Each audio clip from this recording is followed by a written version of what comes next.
خدمت اسٹوڈیو کی series Islamic golden age کی ایک اور قسط میں خوش آمدید۔ زمین کا قطر معلوم کرنے کی پہلی کوشش قدیم یونان میں کی گئی تھی، لیکن اس کے طریقے میں کئی سقم تھے۔ اس سے 1000 سال بعد اس کو معلوم کرنے کا کام عباسی خلیفہ مامون نے ماہرین فلکیات کی ٹیم کے سپرد کیا۔ مامون نے سند، الجواہری اور خالد المعرزی کو کئی ہنرمندوں کے ساتھ موجودہ عراق کے شہر موصل سے 70 میل مغرباً میں سنجار کے چٹیل میدان میں اس کام کے لیے بھیجا۔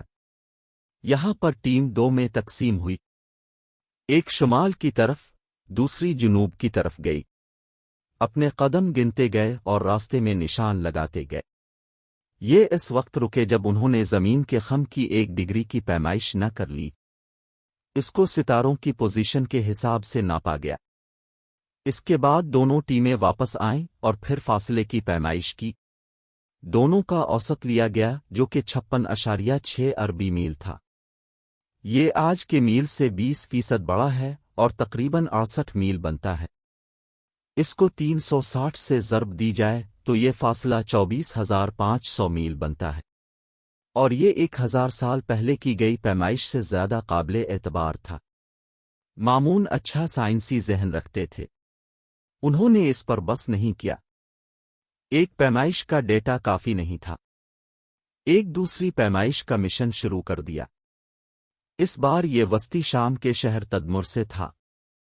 یہاں سے رقہ کے درمیان پیمائش کے ایسے ہی طریقے سے کی جانے والی پیمائش کا نتیجہ 28,700 میل آیا۔ بعد میں آنے والے مہم جو مارکو پولو اور کولمبس نے اسی پیمائش کو استعمال کیا۔ سند ابن علی کے پاس ایک اور حربہ تھا۔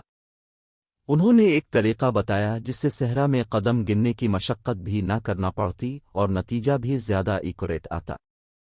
جب مامون 832 میں بازنطین بادشاہ تھیوفیلس پر حملہ کرنے جا رہے تھے تو سند ان کے ساتھ تھے۔ اس سفر دوران انہوں نے یہ تجویز کیا کہ اگر اونچے پہاڑ پر چڑھ جایا جائے اور وہاں سے نظر آنے والے سمندر میں افق کا زاویہ نکالا جائے اور ساتھ پہاڑ کی بلندی معلوم کی جائے تو جیومیٹری کی مدد سے زمین کا قطر نکل آئے گا۔ ہمیں معلوم نہیں کہ سند نے ایسا کرنے کی کوشش کی یا نہیں، لیکن 11ویں صدی میں موجودہ پاکستان میں البیرونی نے اسی طریقے سے زمین کا محیط معلوم کیا تھا۔ 19ویں صدی کے وسط میں اسٹرو جیوڈیٹک آرک کا پروجیکٹ ہوا جس میں روس سے ناورے تک 10 ممالک میں کی گئی پیمائشوں سے مریڈین آرک کی ایکوریٹ پیمائش ہوئی۔ روس کے 2 زاروں کی طرف سے فنڈ کیے جانے والا یہ کام 1814 سے 1855 تک جاری رہا۔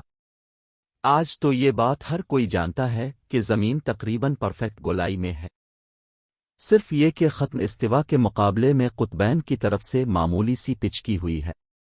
یہ دریافت اور پیمائش اس کاوش میں نکالی گئی تھی۔ ہمارے خلا میں جانے سے قبل یہ زمین کی سب سے ایکوریٹ پیمائش تھی۔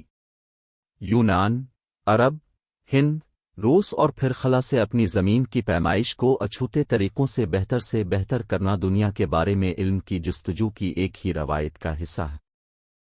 بطلیموس نے جغرافیہ نام سے کتاب لکھی تھی جس میں عرض بلد اور طول بلد کا تصور پیش کیا گیا تھا۔ اس کتاب کو الخوارزمی کی مدد سے عربی میں ترجمہ کیا گیا تھا، اور اس کو دیکھتے ہوئے مامون نے دنیا کا نقشہ تیار کرنے کا حکم دیا تھا۔ بطلیموس کے نقشے میں بغداد اور مکہ جیسے شہر نہیں تھے۔ اس وقت بغداد موجود نہیں تھا اور مکہ اتنی اہمیت نہیں رکھتا تھا۔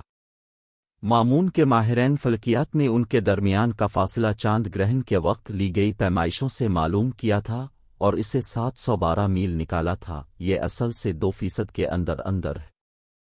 مامون کے ماہرین نے اہم جگہوں کے کوارڈینیٹ نکالنا شروع کیے اور پتہ لگا کہ بطلیموس کے نقشے میں غلطیاں تھیں۔ اس پروجیکٹ میں نیا نقشہ بنا۔ اس میں بہت کچھ نیا تھا۔ بحرین اوقیانوس اور بحرین ہند کو پانی کے کھلے اجسام کے طور پر دکھایا گیا تھا، بطلیموس نے انہیں جھیل کے طور پر دکھایا تھا۔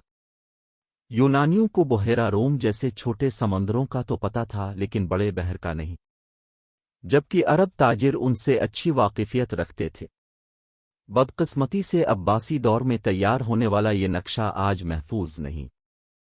ہمیں اس کے بارے میں اس وقت لکھی تحریر سورۃ الارض سے پتہ لگتا ہے۔ یہ الخوارزمی کی لکھی تحریر ہے اور وہ خود اس پروجیکٹ کا حصہ تھے۔ یہ 833 میں مکمل ہوا اور یہی مامون کی وفات کا سال تھا۔ اس میں 500 شہروں کے عرض بلد اور طول بلد تھے۔ جگہوں کو 5 عنوانات میں لکھا گیا تھا: شہر، دریا، پہاڑ، سمندر اور جزیرے۔ ریاضیاتی جغرافیے کی ابتدا مامون کے دور کے سکالرز نے کی تھی، جبکہ نقشہ بندی کا کام آگے چلتا رہا۔ البلخی، الدرسہ، ابن خلدون، ابن سینا، ابن بطوطہ وغیرہ کا اس میں حصہ ہے۔